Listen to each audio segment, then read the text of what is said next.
திருப்பவனம் மடப்புரம் அஜித் குமார் அவர்கள் ஒரு சாதாரண ஒரு எளிய குடும்பத்தைச் சேர்ந்த ஒரு இளைஞர்.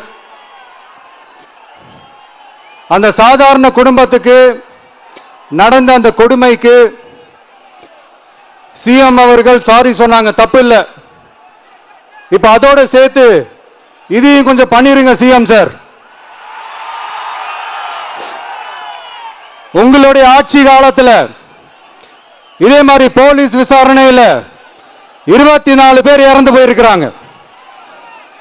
அந்த 24 பேரோட குடும்பத்துக்கும் நீங்க சாரி சொன்னீங்களா? தயவு செஞ்சு சாரி சொல்லிருங்க. அஜித் குமார் அவர்கள் குடும்பத்துக்கு நீங்க கொடுத்த நிவாரணம் மாதிரி இந்த 24 பேர் குடும்பத்துக்கும் நீங்க நிவாரணம் கொடுத்தீங்களா?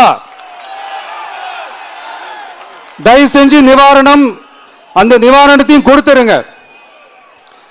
சாத்தான்குளம் ஜபராஜ் பெனிக்ஸ் அந்த கேஸ் வந்து சிபிஐக்கு மாத்தினப்போ இது தமிழ்நாட்டோட காவல்துறைக்கு அவமானம்னு சொன்னீங்க. இன்னைக்கு நீங்க உத்தரவிட்டதுக்கு பேர் என்னங்க சார்? அதே தானே அன்னைக்கு நீங்க சொன்னதும் இன்னைக்கு நடக்கிறதும் அதே தானே? அதே சிபிஐ தானே? அதே சிபிஐ ஆர்எஸ்எஸ் பிஜேபியோட கைப்பாவையா தான் இருக்கு.